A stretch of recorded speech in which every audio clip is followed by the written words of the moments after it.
Assalamualaikum warahmatullahi wabarakatuh. Perkenalkan, nama saya Ahmad Ferdi. Saya akan menjelaskan cara penginputan data pegawai menggunakan metode Recurse atau Struct di menggunakan algoritma. Algoritmanya yaitu DFG++. Nah, pertama yaitu kita masukkan tipe include-nya instream, include string, using namespace-nya std, struct-nya struct data pegawai. Kita pakai nama data pegawai karena yang akan diinput yaitu nama data pegawai.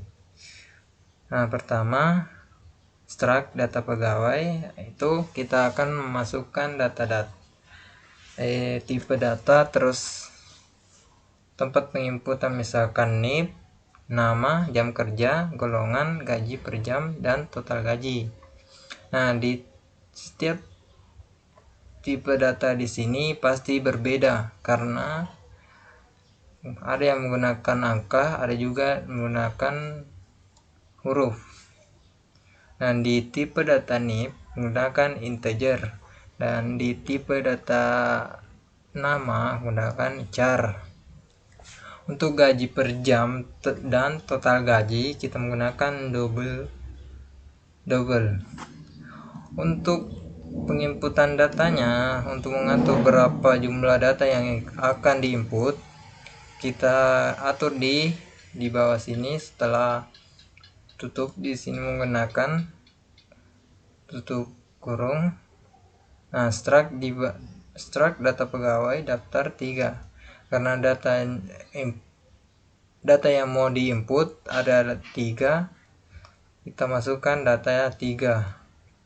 Nah, double jumlah ini misalkan kalian akan nantinya akan menjumlah semua data yang ada menjumlah nilai dari jam kerja dan gaji per jam.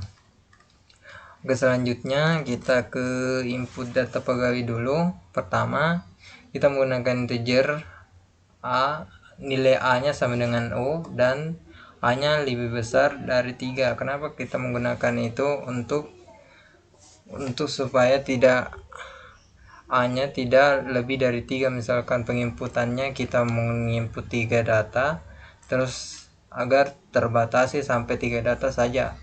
Oke, kita lanjut input datanya. Misalkan masukkan seluruh data yang sudah kita masukkan di awal tadi di struct data pegawainya. Nah, kita masukkan semua dengan cout-nya misalkan NIP, untuk in-nya, untuk tipe data keluarnya, tampilannya, untuk inputnya misalkan ditambahkan titik. Nah, dia akan langsung tampil begini, muncul variabel yang akan dimasukkan. Nah, sama halnya untuk seterusnya. Nah, kita lanjut di sini. Di bawah kita gunakan A++ karena dia agar terbatas, tidak pada saat diproses tidak error. Nah, lanjut ke menampilkan.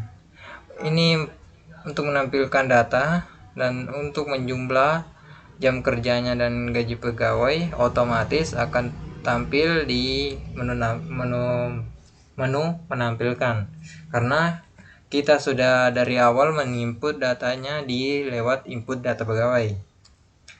Nah, di sini sama halnya dengan ini, cuma yang bedanya di sini tidak perlu menggunakan in, kita cuma menggunakan cout dan terus daftar A, nama, dan seterusnya. Oke, lanjut ke menjumlah semua, misalkan rata-rata, bukan jumlah semua data pegawai. Misalkan nih, kita jumlah, misalkan kan sudah di jumlah jam kerja dikali gaji per jam setiap pegawai.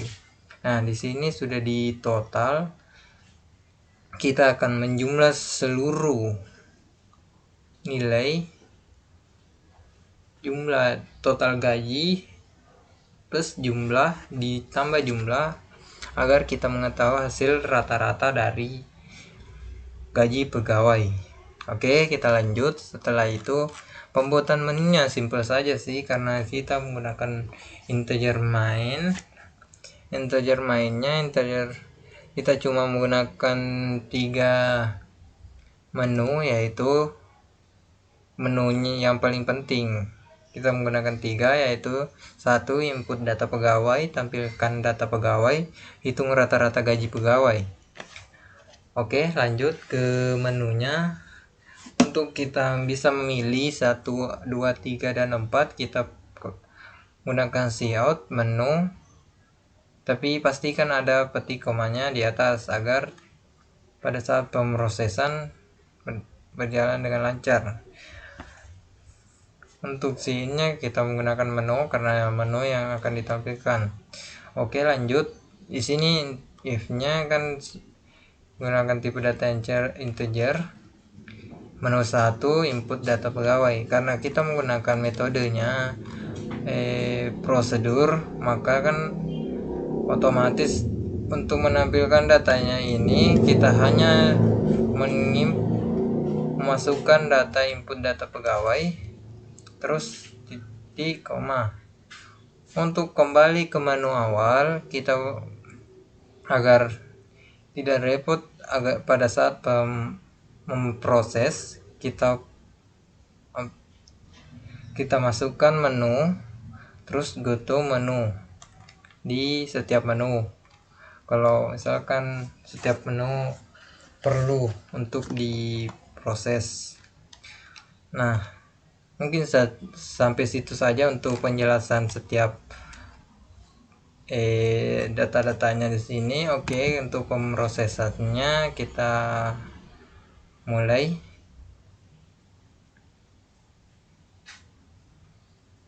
Nah, akan muncul 4 menu, yaitu input data pegawai, tampilkan data pegawai, hitung rata-rata pegawai, rata gaji pegawai, dan keluar.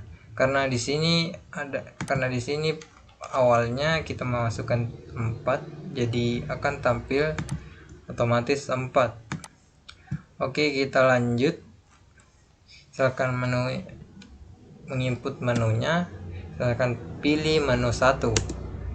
Nah, 1 kita nipnya sembarang, kita namanya misalkan Adit. Nah, untuk jam kerjanya kan di sini yang pertama saya akan menggunakan golongan A, jadi jam kerjanya kita kasih ya lebih banyak lah, misalkan 8 jam.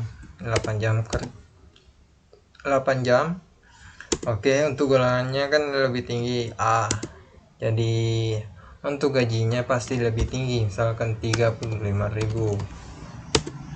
Nah, muncul untuk menu input data kedua, karena kan kita tadi menggunakan 3 untuk input datanya.